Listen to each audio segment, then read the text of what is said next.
This is Dr. Marcus Holloway. If you're hearing this, then they know. March 2024. A classified dig site in Mesopotamia. A vault buried beneath an ancient temple, untouched for over 5,000 years. The discovery should have been impossible.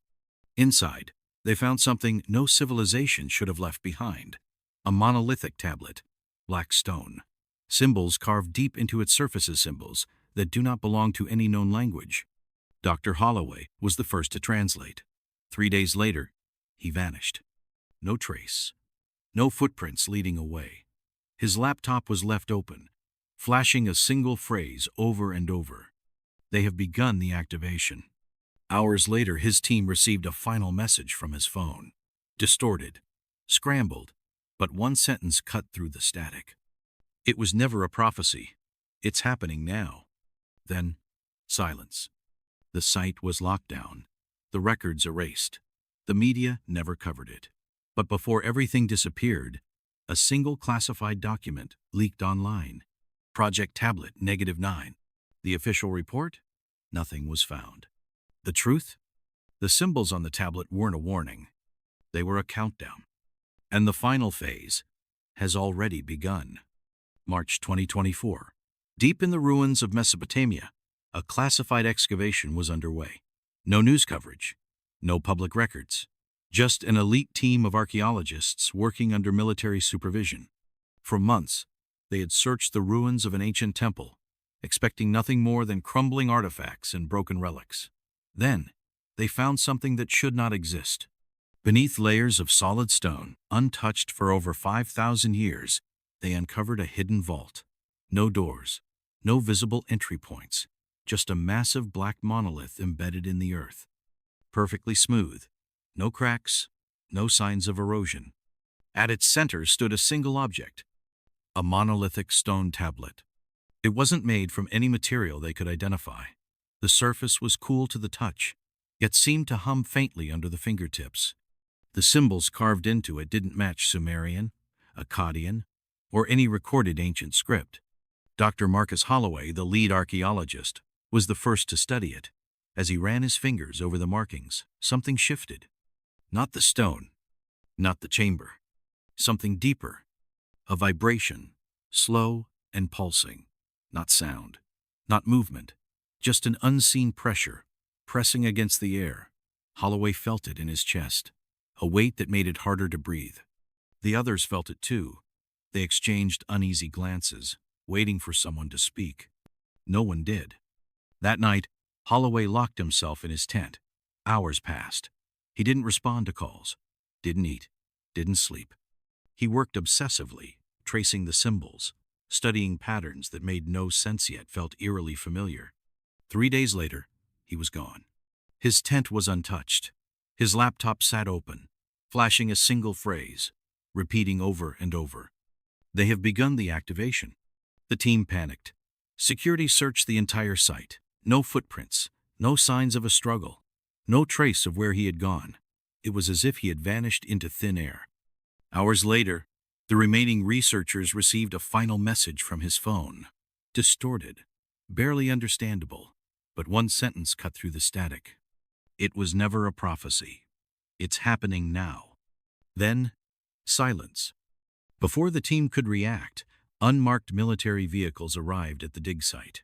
No insignias, no names, just men in black tactical gear, moving with terrifying precision. They didn't ask questions. They didn't issue warnings. They shut everything down. The excavation team was pulled from their tents, their equipment confiscated, their research wiped. The vault was sealed with reinforced barriers. By morning, the dig site was gone. Officially, it never existed. No news reports, no archaeological findings. The world moved on, unaware that something had been found and buried again. The surviving researchers were forced to sign non-disclosure agreements under threat of imprisonment. Some tried to speak out. Within weeks, they disappeared. But one thing couldn't be erased. A single classified document leaked online before it was scrubbed from existence. A document so restricted that even its mention was considered treason. It contained 2 words: Project Tablet 9. What was Project Tablet 9? No one knew. No government would acknowledge it. No agency had it in their records. But the real question wasn't what the project was. The real question was, what were they trying to hide? The last digital traces of Dr. Holloway's research were recovered by a deep web hacker before they were deleted. Among them was a final, unfinished translation of the tablet's inscription. The words were incomplete, fragmented, but one sentence stood out among the ruins of data. The bloodlines must not be broken. The hacker, an anonymous cryptographer known only as Vex, posted the translation online. His message was simple. There is more, but they're watching me. If I disappear, know that it wasn't an accident. He was never heard from again. 2 days later, the post was erased. His accounts vanished. His apartment was found abandoned. His laptop melted beyond recognition. There were no signs of forced entry, no traces of struggle, as if he had simply ceased to exist. But before his disappearance, one final clue surfaced: an image file hidden in his last upload. A blurry, corrupted scan of the tablet. And a date. A celestial alignment chart. A countdown. The numbers were clear. The cycle was nearly complete. The leaked document, known as Project Tablet 9, was erased from every online platform within hours. But not before a few researchers saw it. Among them was Dr. Evelyn Carter, a geneticist who had spent years studying anomalies in human DNA. She recognized something in the tablet's inscription, something terrifying. The symbols weren't just a language, they were a sequence embedded deep within human genetics. She ran the markings through a bioinformatics AI program, comparing them against every known genetic dataset. The results didn't make sense. The pattern was there. The same symbols found on a 5,000-year-old tablet were buried within human DNA. Not randomly, not scattered, a precise, structured code. It shouldn't have been possible. Evolution doesn't create perfectly organized sequences that match an unknown ancient language. It was as if something had written it there, as if it was waiting. Carter took her findings to her superiors at the Genetic Research Division of a classified government facility. Within hours, her access was revoked, her credentials wiped, her office emptied. The next day she was gone. No missing person report, no police investigation. It was as if she had never existed. But before she vanished, she left behind a single note, hidden in the genetic dataset she had been analyzing. A fragment of text, buried within an encrypted server. 6 words. Junk DNA isn't junk, it's a trigger. The message wasn't a warning. It was a mechanism waiting to be activated. And according to her calculations, the activation had already begun. But there was something else, something she didn't have time to share. An anomaly. Not in just one person, not in a few, in everyone. Every human alive carried fragments of this sequence, but in some, it was waking up. Across the world, researchers began quietly reporting strange genetic expressions appearing in isolated cases, unusual cognitive leaps in children, heightened physical endurance in military recruits, increased electromagnetic sensitivity in select test subjects. And then, without explanation, those reports disappeared. Labs shut down, files erased. The pattern wasn't just genetic, it was being controlled. Someone had been monitoring these sequences for years, suppressing them, regulating them, keeping the activation contained. But something had changed. The trigger was no longer in their control. And now, the countdown had started. Dr. Evelyn Carter was gone, her work erased, every trace of her existence wiped. But she wasn't the only one who had seen the pattern. A second researcher, Dr. Alan Fisher, had worked alongside Carter in secret. He had managed to copy fragments of her final research before the system locked him out. But he wasn't sure he wanted to see what she had discovered. Because if she was right, then everything humanity believed about itself was a lie. Fisher ran an independent test, isolating the trigger sequence Carter had identified. It was buried deep in human DNA, inactive, silent, but it was structured, precise. as if someone had placed it there, waiting for the right conditions to wake it up. And now, it was waking up. Fisher cross-referenced global genetic records, searching for anomalies. That's when he saw the pattern. Over the last 5 years, isolated genetic mutations had been appearing across the world. But they weren't random. They followed a pattern known eerily similar to the symbols on the monolithic tablet. A child in India, diagnosed with hypercognition, solving equations beyond human comprehension. A soldier in Russia, surviving injuries that should have been fatal. A test subject in Japan, exhibiting electromagnetic sensitivity, able to detect frequencies no human ear should hear. The activation had already begun, and someone was making sure the world never found out. Fisher tried to publish his findings. He sent reports to independent research institutes, genetic labs, universities. The emails bounced back. Then, his access was revoked. His funding was cut overnight.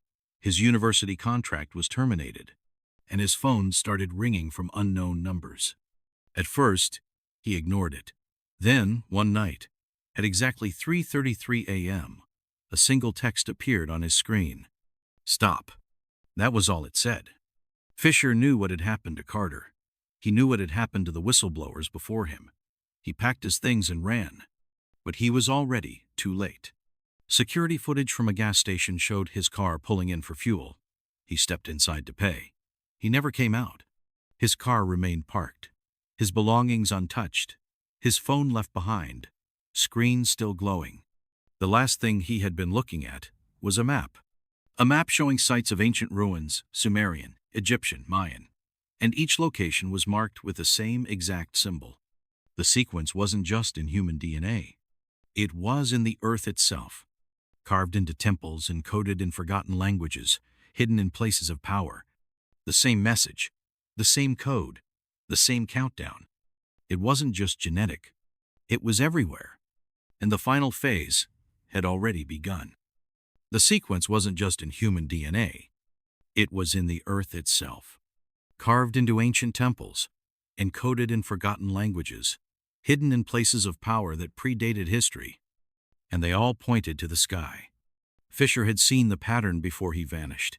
His final map connected every major ancient civilization to one single celestial event, a planetary movement so vast, so precise, that it could not be random. The return of something the ancients had feared.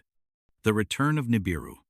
Nibiru, the rogue planet, the lost world, the celestial body the Sumerians called the planet of the crossing. Officially, it doesn't exist. But then, neither did Project Tablet 9. The first real sign of Nibiru came in 1983, when NASA's IRAS telescope detected an unexplained heat-emitting object moving through deep space. It wasn't a star. It wasn't an asteroid. It was something else. For weeks, the scientific community debated its origins. Astronomers across the world demanded answers. Then, suddenly silence. The reports vanished. The discussions stopped. NASA retracted its findings. And for the next 30 years, nothing. Until 2016. That year, researchers at Caltech announced they had found evidence of a massive, unseen planetary body disturbing the orbits of objects in the Kuiper Belt. A planet. A world so large, its gravitational pull was affecting the outer edges of our solar system. They called it Planet 9. The ancients had called it something else. Nibiru. The Sumerians warned of a celestial object that returned in cycles. Every 3,600 years, it came closer, bringing chaos, destruction, and something else. Something watching.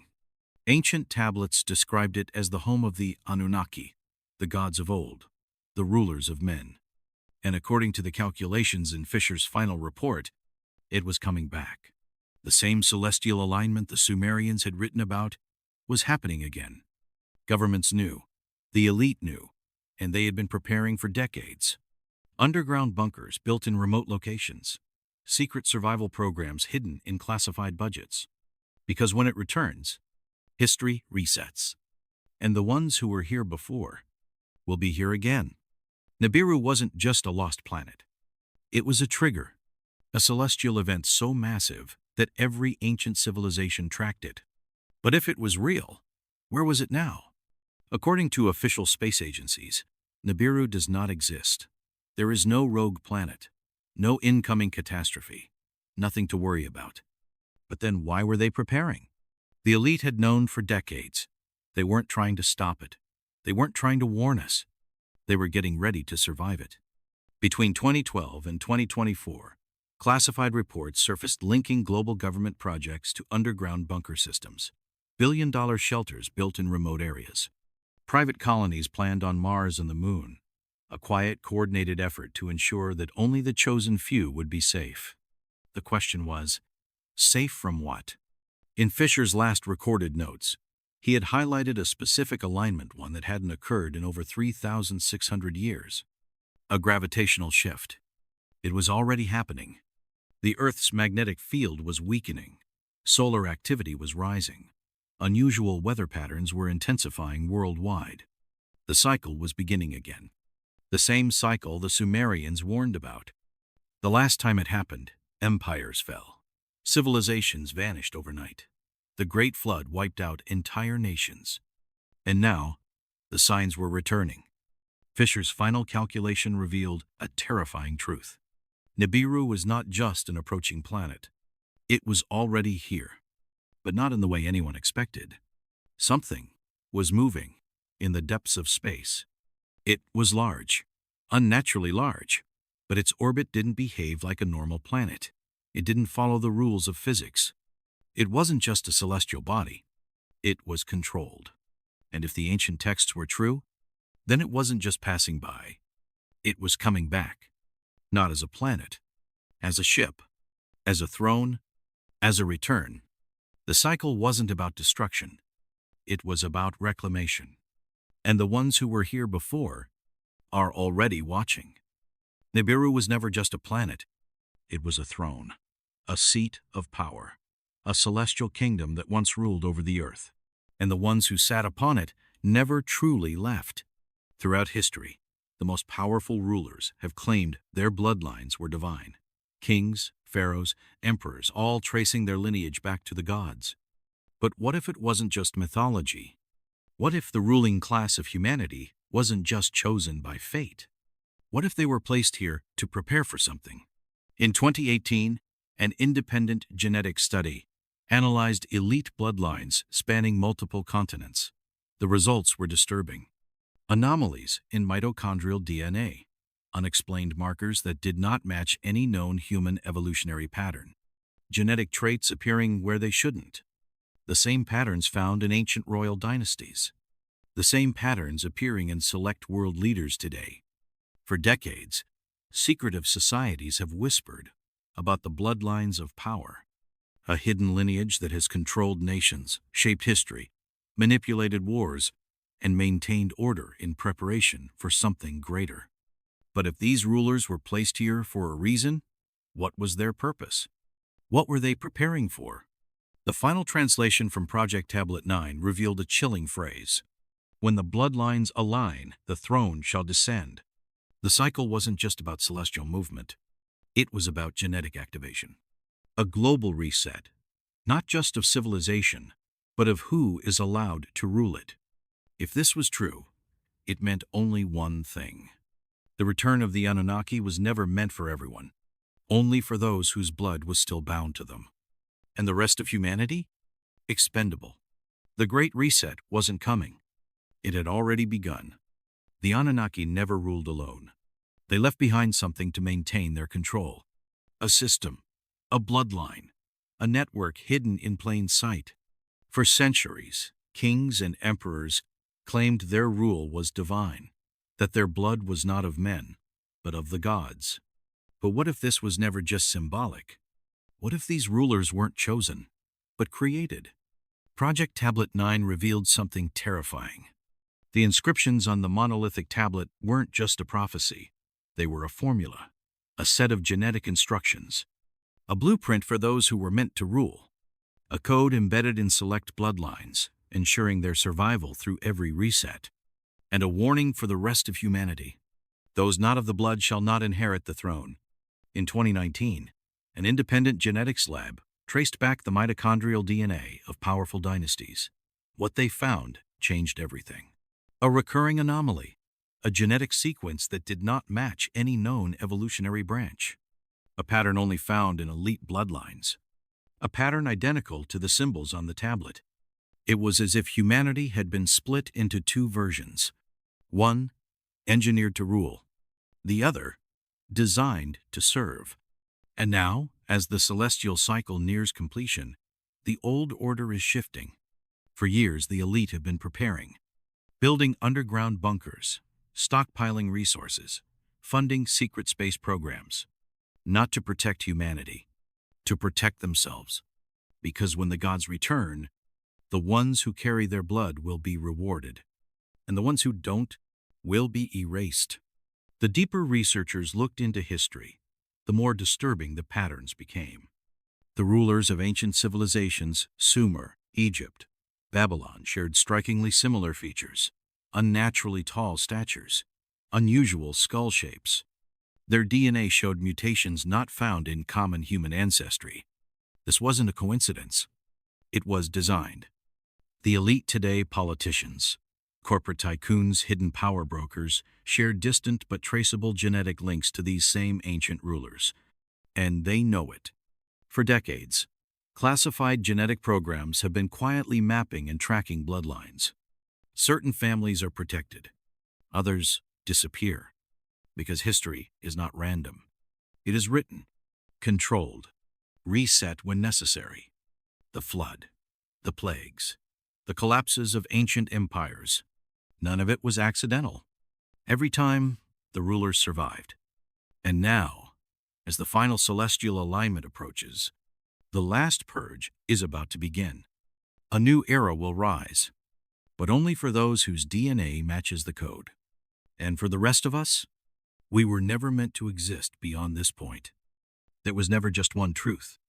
There were two, the one written for humanity, and the one buried so deep that only the chosen were allowed to know it. Project Tablet -9 wasn't just a cover-up. It was a response. Because when the tablet was decoded, it wasn't a prophecy. It wasn't a warning. It was a transmission. A message that had waited for millennia to be received. Dr. Alan Fisher had uncovered more than just symbols. His final encrypted notes referenced an unknown radio signal, detected decades ago, hidden within cosmic radiation. A signal that had come from Earth. Not from humans. Not from any known civilization. It was ancient, and it was waiting. A distress call. A warning sent into the void. A message that something had gone wrong. The final translated words. The war is not over. The cycle must complete. The cycle. The same cycle ancient civilizations had written about. The same cycle that had brought floods, collapses, resets. Every time, history repeated. Every time, something intervened. But who was fighting? The Anunnaki weren't a single race. They were divided. Some wanted control. Others wanted to protect. The Great Flood wasn't a punishment. It was a war. A war fought between those who believed humanity was an experiment worth continuing, and those who saw it as a failure that needed to be erased. And something had survived. Something the reset had failed to remove. The last genetic carriers. Bloodlines that should not exist. Fisher's final decrypted file contained a chilling observation. Not all humans were the same. There were anomalies. People who showed unusual cognitive abilities, unexplained resistances, heightened sensory perception. The ones who had retained traces of what had been purged. The ones who were waking up. And this time there would be no flood. No slow collapse of civilizations. The final phase would be absolute. A reset so complete that there would be nothing left to rebuild. Because the war wasn't over.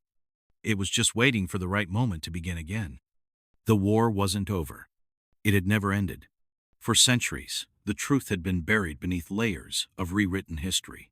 The victors had erased the past, replacing it with myths, legends, religious doctrine. But some fragments remained, hidden in the oldest texts, scattered across ancient ruins, embedded in the very DNA of those who had survived the last purge. Project Tablet 9 had uncovered something that was never meant to be found. The final transmission. A message sent across deep space. waiting for an answer. And now, the answer had arrived. The ones who had left were coming back. The ones who had lost had never truly vanished. Deep within a classified underground facility, researchers had been analyzing signals buried in cosmic radiation. They weren't natural. They weren't from any known star system. They were structured, intelligent, waiting. The final decryption of Fisher's files revealed something chilling. The signals weren't new. They had been coming for decades. But something had changed. The frequency had shifted. The message had evolved. For years, it had repeated a simple distress call, a warning, a plea. But now it was something else. It was an activation signal. And it wasn't coming from space. It was coming from Earth. Someone or something had triggered it. The final translated phrase, "The throne has awakened. The return is imminent." The cycle was complete. The countdown was over. And this time, there would be no survivors. Because this time, humanity wouldn't even know it was happening. Not a flood. Not a war. Not a visible extinction. It was happening at the genetic level. Right now, the final phase had already begun. And those who were not chosen were already disappearing. The final phase had already begun. The activation wasn't coming. It was happening. Right now. But no one noticed. There was no explosion, no war, no sudden global event that signaled the shift. Because this wasn't a physical reset. It was genetic. Project Tablet 9 had revealed something more terrifying than anyone had imagined. The message inscribed on the monolith wasn't just an ancient record. It wasn't just a prophecy. It was an instruction, a set of encoded genetic triggers embedded deep within the human genome, waiting for the celestial cycle to reach completion. And now, it had.